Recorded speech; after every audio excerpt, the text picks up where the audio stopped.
en 1767. Pour la première fois, la couronne mit en avant des droits sur son territoire et s'est revenue, mais la compagnie acheta désistement pour un souci de 10 ou 12 millions de francs vers 773, la compagnie des Indes se trouvant extrêmement dérangée dans ses affaires. Recours au Parlement qui profita de ses embarras pour consacrer sa dépendance et traça des règlements politiques, judiciaires et financiers auxquels il soumet toutes les possessions de cette compagnie, mais ces premiers règlements ne feront point heureux, ils porteront les deux autres au comble dans la péninsule de l'Inde, en y introduisant surtout une Cour suprême de justice qui se montra la rivale du Conseil souverain et qui cherchait d'introduire les lois anglaises dans le pays portant le bouleversement et l'effroi parmi les naturels. L'affaireux des partis, leurs dénonciations réciproques, leurs plaintes, leurs déclamations nous ont transmis des actes de Dieu, une rapacité sans frein, une tyrannie atroce. Cette époque est la plus orageuse et la moins honorable de l'histoire de la compagnie. En 1783, pour lui porter une remède radicale, M. Fox, alors ministre, proposa son fameux bill, dont le non-succès le fit sortir du ministère. L'année suivante, M.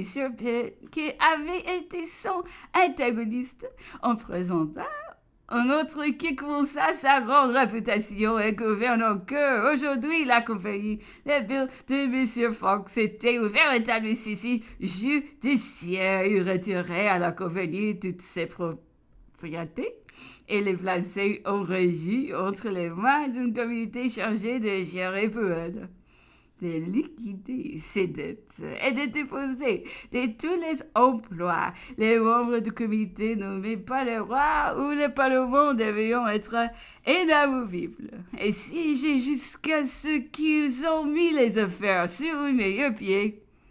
On cria de toutes parts sur l'ordre des choses qui, disait-on, les mettre entre les mains de quelques-uns de si grand intérêt, un si grand patronage, une si énorme influence, si, disait-on, introduire un quatrième pouvoir dans l'État, créer une rivale à la couronne même. On fut jusqu'à accuser M. Fox de vouloir se perpétuer dans le ministère et se ménager une espèce de souveraineté occulte supérieure à celle du roi, car comme il était ministre et gouvernait en ce moment le Parlement, il nommait et gouvernait ce comité à l'aide de l'influence de ce comité. Il composait et gouvernait le Parlement et à l'aide du Parlement.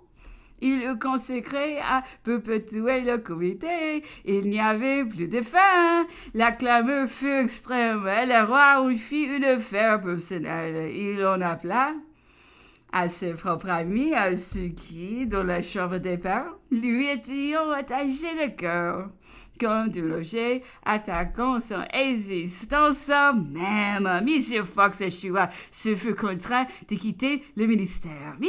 Pitt montra plus de modération en apparence et fut plus adroit. Il se contenta par son but de mettre la compagnie en tutelle. Il soumit toutes ses opérations à un comité chargé de les réviser, de les contresigner. Il laissa à la compagnie la nomination de tous les employés, mais réserva à la couronne la nomination du gouverneur général et le veto sur toutes les autres nominations. Ce comité nommé par le roi formait une branche nouvelle dans le ministère. On se recria vivement que sur l'immense influence que cette mesure allait ajouter à l'autorité royale qui devait infalliblement briser, disait-on, l'équilibre constitutionnel. On avait reproché à M. Fox d'avoir voulu tenir cette influence tout à fait étranger au roi. On accusa M. Pitt de l'avoir mise toute entre ses mains. Tout ce que L'un avait voulu faire peu le peuple, disait-on, l'autre le faisait peu les monarques. Et en effet, ces deux caractères distincts, ces deux inconvénients opposés, étaient en toute la différence des deux piles. C'était au vrai une bataille décisive entre les Tories et les Whites. Monsieur Pitt emporta les Tories triomphant. Les vice-doubles de M. Fox sont demeurés hypothétiques puisqu'ils n'ont pas été mis en essai, mais les inconvénients prévus de celui de M. Pitt se sont formellement accomplis. L'équilibre des pouvoirs a été rompu. La vraie constitution d'Angleterre a cessé d'exister. L'autorité royale, généralement accrue à toute, envahie et marche aujourd'hui sans obstacle dans la grande route de l'arbitraire et de l'absolu. Les ministres disposant du Parlement par une majorité qu'ils ont créée, laquelle perpétue le pouvoir et légalise leur violence. Ainsi, la liberté anglaise est enchaînée chaque jour davantage aux hommes et par les femmes même qui devraient la défendre. Et l'avenir pareil sans remède aux menaces des plus grands malheurs. Quel plus funeste résultat eût donc pu produire le plan de M. Fox, que les grandes altérations de la Constitution anglaise sont en effet venues de l'Inde. Les points que M. Fox voulait mettre du côté populaire eût-il donc pu être aussi désastreux pour la liberté que celui dont M. Pitt a su charger la prérogative royale? Aussi, bien des gens prononçant hardiment aujourd'hui que M. Fox avait raison, qu'il était bien plus sage et ne pouvait être aussi nuisible que son rival.